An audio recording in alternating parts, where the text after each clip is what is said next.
Selepas dirinya telah bebas dari dinginnya jeruji besi, kini kehadirannya pun terbilang kontroversial. Beberapa waktu yang lalu, tak lama setelah dirinya bebas, langsung mendapatkan kontroversi manakala banyak pihak yang menolak tampilnya kembali Saipul Jamil di dunia televisi Indonesia karena perbuatan di masa lalunya. Terkait hal tersebut, Saipul Jamil pun memberikan suatu peringatan melalui akun Instagram berupa surat klarifikasi. Dan salah satunya seperti berikut ini, bahwa saya menghimbau dan meminta untuk semua lapisan masyarakat menghormati proses hukum yang sudah berlaku dan tidak lagi mengingatkan saya dengan tuduhan, hinaan, cercaan, dan candaan yang mengarah kepada pelanggaran hukum terhadap hak saya. Baik dengan sebutan-sebutan glorifikasi, pedofil, predator seksual terhadap anak, dan hal lain.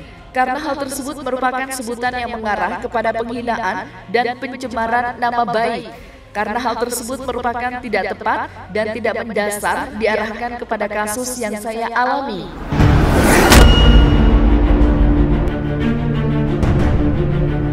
Bebasnya Saipul Jamil beberapa waktu yang lalu juga sempat menjadi sorotan dari berbagai pihak yang merasa heran dengan acara penyambutan yang luar biasa heboh. Di balik kontroversial penyambutan Saipul Jamil, petisi untuk memboikot Saipul Jamil pun heboh di media sosial beberapa waktu yang lalu. Terkait hal tersebut pun sangat jelas didukung oleh psikolog Lita Gading karena dirinya menilai apa yang dilakukan oleh Saipul Jamil dapat menjadi contoh yang buruk bagi masyarakat. Jadi sangat bahaya kalau tidak ada pendampingan dari psikolog. Yang selama 5,7 tahun itu apakah dia mendapat pendampingan? Jangan cuma lepas begitu saja. Dan sekali lagi, Saipul Jamil itu bukan cuma sekedar artis. Ini mantan napi pelecehan dan kejahatan seksual. Mantan napi pelecehan dan kejahatan seksual. Banyak orang-orang yang tersakiti di luar sana yang belum kita tahu. Mungkin 2 orang ini yang berhasil diungkap dan mana yang benar. Benar, manusia itu pasti tidak pernah luput dari salah dan dosa. Itu udah pasti. Namun kita sebagai masyarakat juga harus pinter siapa orang yang kita harus idolakan. Dan apakah mereka itu layak untuk kita idolakan. Please. Ini namanya kejahatan seksual. Tidak bisa kita anggap enteng. Kalau terus-menerus diberitakan, ini akan terjadi. Orang-orang itu mencontoh dan membenarkan bahwa kelakuannya dia itu sah.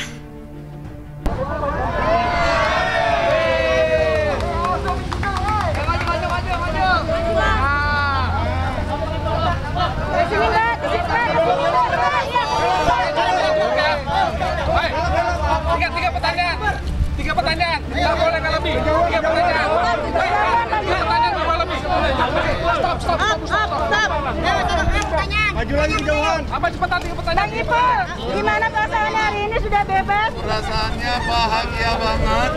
Terus terang, ini nyawa belum kumpul. Kayak orang baru bangun tidur gimana sih ngelindur gitu. Jadi, tapi yang jelas bahagia banget dan nggak percaya. Makasih buat Indah, ya. Buat mama saya, Mama Heti, makasih juga supportnya. Buat penggemar saya, terima kasih. Buat Tia, buat Kang Asep, buat tim SD, buat Love You Pul, penggemar Bang Ipul dimanapun berada, terima kasih. Ya untuk Saipul Jamil jangan terlalu kepedean deh.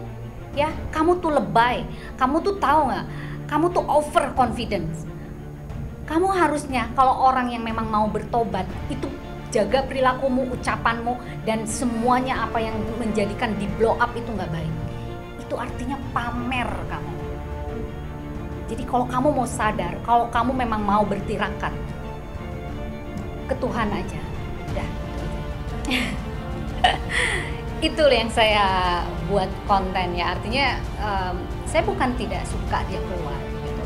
Segala sesuatu itu haknya dia untuk dia mau melakukan apapun, mau dia penyambutan tapi tidak untuk publikasi.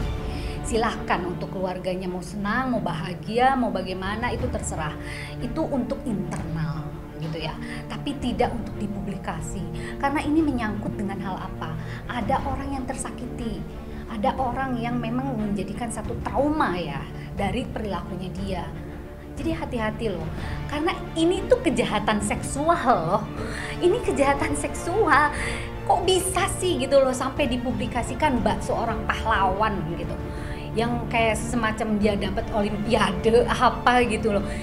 Buat apa too much gitu, terlalu berlebihan dan lebay gitu loh. Kalau menurut saya ya. Jadi ya untuk saya seprofesi pun juga mungkin berpendapat yang sama ya, dan tadi saya diskusi dengan orang-orang hukum pun juga berpendapat sama. Jadi bukan cuma saya yang berpendapat seperti itu gitu loh. Nah sekarang yang jahatnya lagi, ini kenapa reaksinya? Ini semua fansnya dia, saya nggak tahu fans bayaran atau memang ini, itu bereaksi di sosial media, itu menghujat saya. Bukannya apa-apa, itu artinya apa? Dia membenarkan, dia membela orang yang salah, itu intinya. Dan ini bahaya loh. Kalau sampai dipublikasi terus-menerus, ini akan menanamkan kepada orang-orang yang awam, orang-orang yang tidak mengerti soal kejahatan kelamin ini loh. Kejahatan seksual ini saya tekankan lagi. Ini nggak main-main.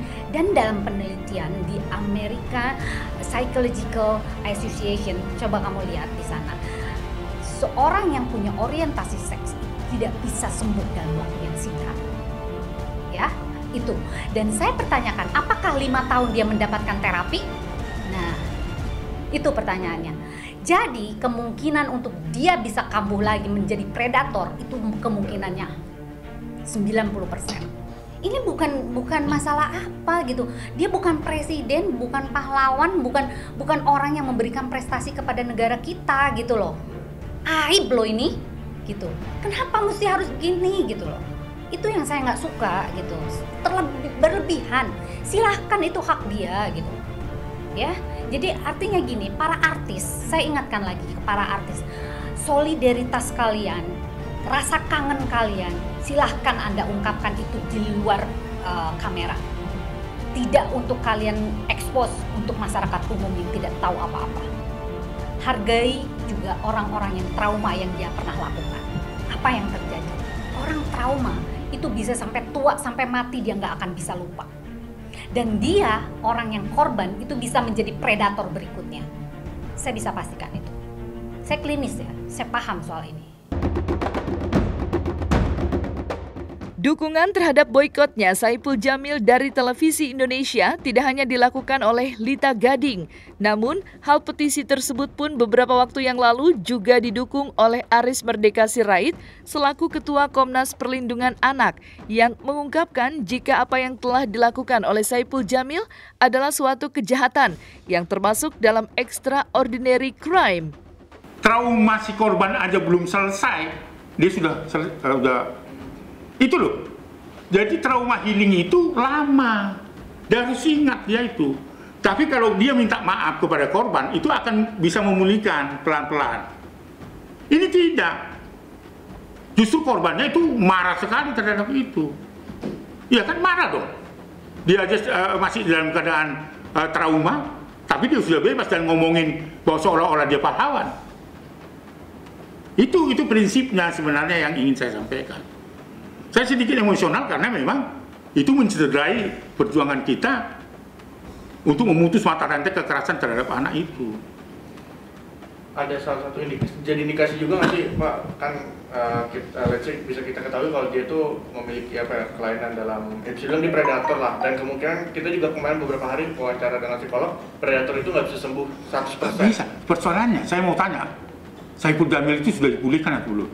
Kalau tidak, dia akan melakukan yang sama. Kita nggak tahu. Karena kejahatan seksual itu tersembunyi, Bung. Dia akan tampil kan di production atau di acara-acara itu. Kan pasti ada. Dulu kan itu si korban itu kan yang penggembira toh dari acaranya dia. Nah sekarang, karena siapa ini? Nggak ada satupun orang yang mengakui bahwa Saipul Jamil itu sudah pulih dari itu. Psikolog nggak ada sampai hari ini. Dan itu yang kita takutkan. Maka sebenarnya kalau Undang-Undang Perlindungan Anak ya seperti predator-predator seperti ini itu dipasang chip supaya dipantau kemana dia pergi. Ini masih lumayan loh dia, tapi masih menganggap seperti itu. Oleh karena itu saya kira supaya dia bisa dipantau sebelum dia ketika semua orang boikot dia dengan tayangan itu, pasang chip. Pasang supaya dia ketahuan kemana-mana itu melakukan apa. Karena apa? Kita nggak tahu apakah itu sudah dipulihkan dan dia sudah menjadi normal, kita nggak tahu. Bahayanya itu. Mungkin teguran langsung sudah dilakukan? Belum, karena ini kan baru kemarin ya. Iya. Nah, supaya ini tidak terus bergulir itu, kita stop dulu sampai di situ. Mudah-mudahan dengan penjelasan saya itu Saiful Jamil itu berhenti untuk itu dan menyadari dirinya. Kalau belum diterapi, ayo terapi. Ya itu tadi ada trauma kan, bahwa kasus kejahatan seksual itu dianggap hal biasa setelah seseorang pelaku itu sudah bebas. Enggak, karena itu merupakan kejahatan terhadap kemanusiaan. Bagi korban-korban, ya sekali lagi, yang seperti yang dialami oleh korbannya Saiful Jamil ini akan membuka sepanjang hidupnya. Itu harus diingat masyarakat. Dan para korban-korban itu juga akan melakukan tindakan yang sama, untuk melakukan yang sama. Lalu kemudian untuk perkembangan perlepasan seperti itu, masyarakat semakin tidak yakin, tidak percaya dengan hasil produk hukum kita yang memutuskan bahwa kejahatan seksual itu merupakan kejahatan kemanusiaan. Jadi ada rasa nggak percaya diri masyarakat dengan proses hukum itu. Jadi ya let's say bisa bilang menggiring opini kalau ya predator tuh hal yang biasa gitu. Iya, itu yang saya takutkan. Karena menghancurkan bangsa ini, hancurkan lebih dulu anak-anak. Ini kalau dibiarkan menghancurkan kan? Karena data kami 52% kasus pelanggaran terhadap anak adalah didominasi oleh kejahatan seksual, di dalamnya adalah sodomi dan incest. Nah, bagaimana 52% itu? Yang ada data di Kementerian Pemberdayaan Perempuan sekitar 11 ribuan. Korban 58% adalah kejahatan seksual. Bagaimana dia bisa terobati? Seperti yang saya katakan tadi, 3,5 tahun Saiful Jamil menjalani pemidanaan. Si korban belum pulih traumanya. Itu mengatakan kejahatan seksual merupakan kejahatan luar biasa dan extraordinary crime.